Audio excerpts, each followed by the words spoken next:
Hello and welcome to a tutorial about knitting Gnutmeg's little hat topper. So we went to all the bother of taking the stitches from knitting in the round to knitting on I-cord, and now what we need to do is go back to knitting in the round again. So it's going to work like this. We're going to have color 3 make its appearance, which is super exciting. We've got 3 of the 4 colors in play now. We are going to cut both of colors 1 and 2. Don't have to leave a very long end. We are going to be, so I'm just going to go about 10 centimeters long, 4 inches. I'm just going to cut the 2 of them. And so I'm going to get rid of these 2 balls of yarn. So what we're going to do to start with is we're just going to tie them both together. And what we don't want to do is tie them so tightly that we distort the stitches. So we don't want, for instance, to pull so hard that this buckles how high things are, but so we're just going to kind of tie them. I'm going to do a double tie here. All right. Now we're going to join color 3. When we join a new color in I-cord, I like to just knit across. So joining just is a fancy way of saying, hey, grab your yarn, you're going to work with it now. All right, so we're going to work across as we would normally for I-cord.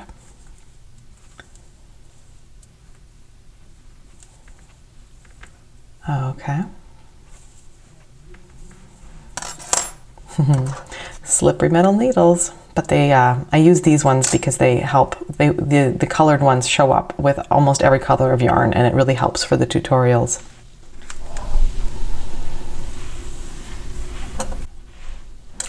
So what we need to do now is we need to secure this end, and the instructions say secure by tying it to the end of the working yarn. So what I want you to do now is we're going to keep these stitches like this, and then we're actually going to tie around itself.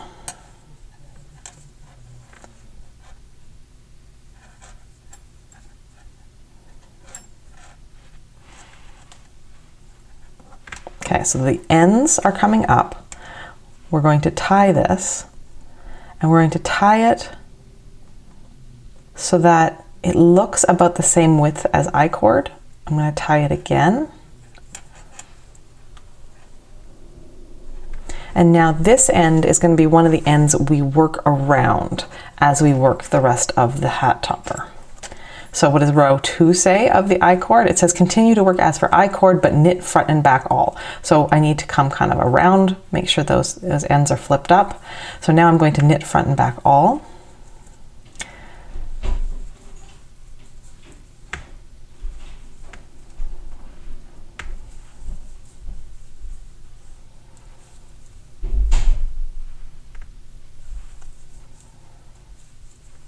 And we go from 4 stitches to 8 stitches.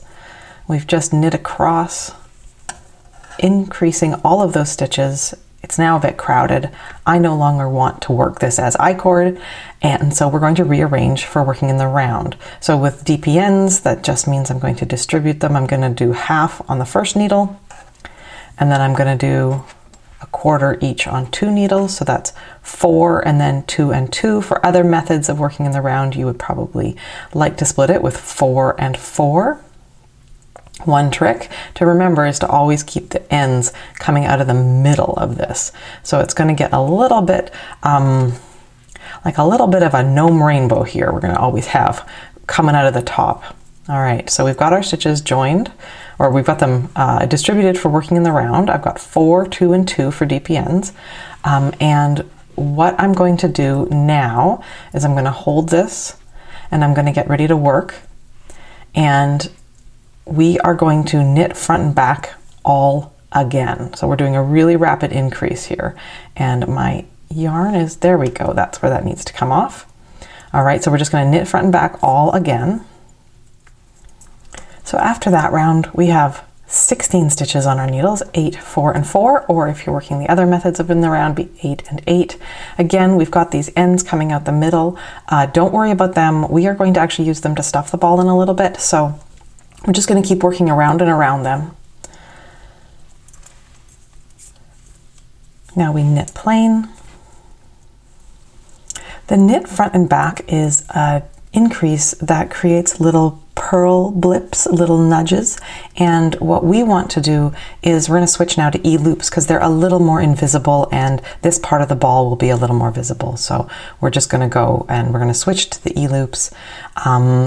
It's not vital, but it does help the ball look a little easier. Because of the way I hold the yarn, I don't have to always rewind around my thumb. I can just pull off my finger, but that's sort of a quirk for me. So don't worry about how I'm doing it. You could also do it the regular way, which is to just make that loop around your thumb and pull it off.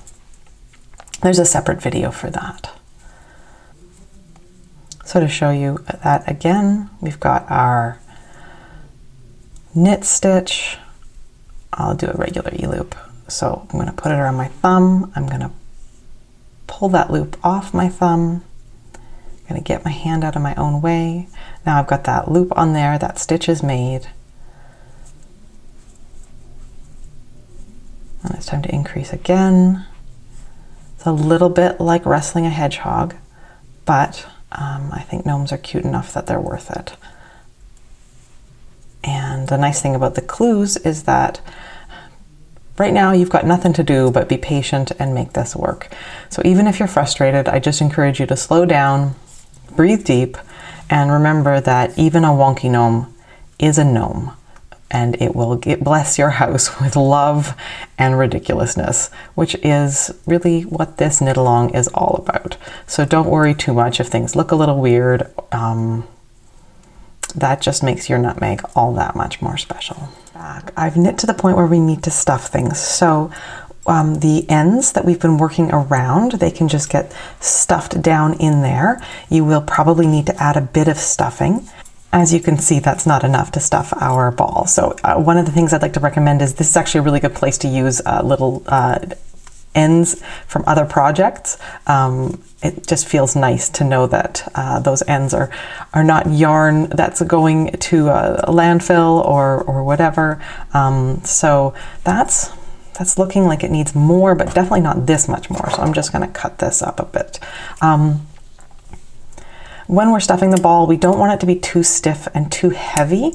So just sort of stuff it till it's full, but not stiff. And that's obviously an art and not a science, which is why it can be helpful to have videos to sort of help you through.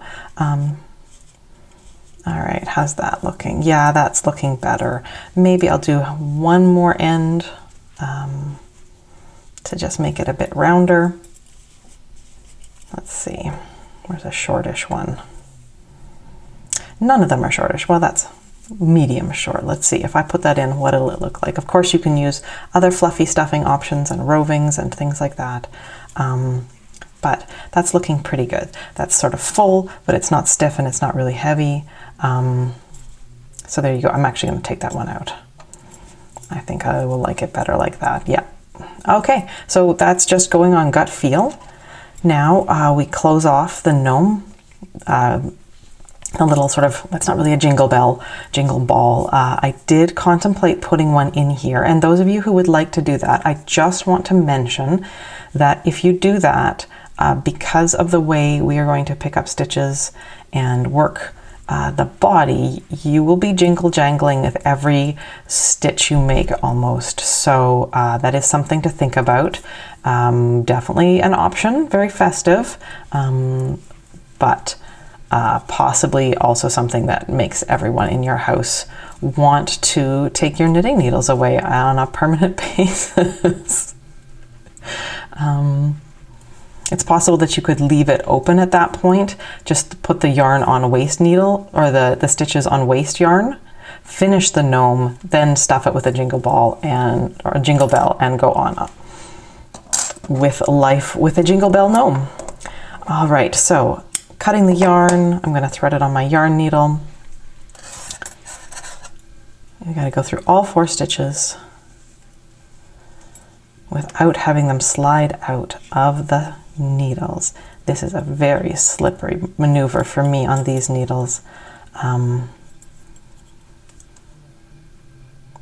I'm going to thread that through there, pop it off, thread, set that needle aside, and suddenly things feel so much easier. Get that one off a needle, and then I've just got one more to hold on to. Whoop. And then we're going to do that one last one to secure.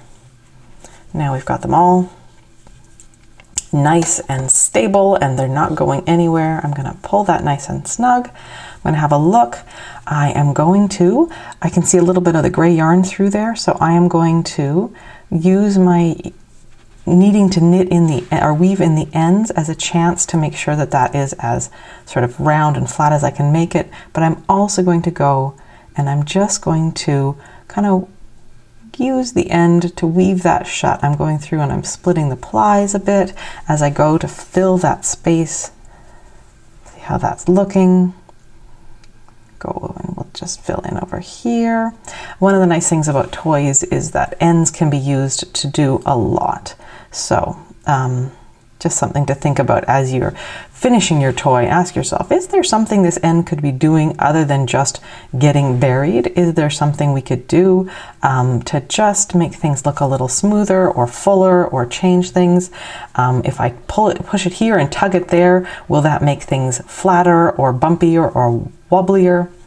All right, so now we need to kind of bury this end. So what I'm going to do is, the ball is obviously going to hang down a little bit, right? So what I'm going to do is I'm actually going to tie a knot over the running thread, right where I came out.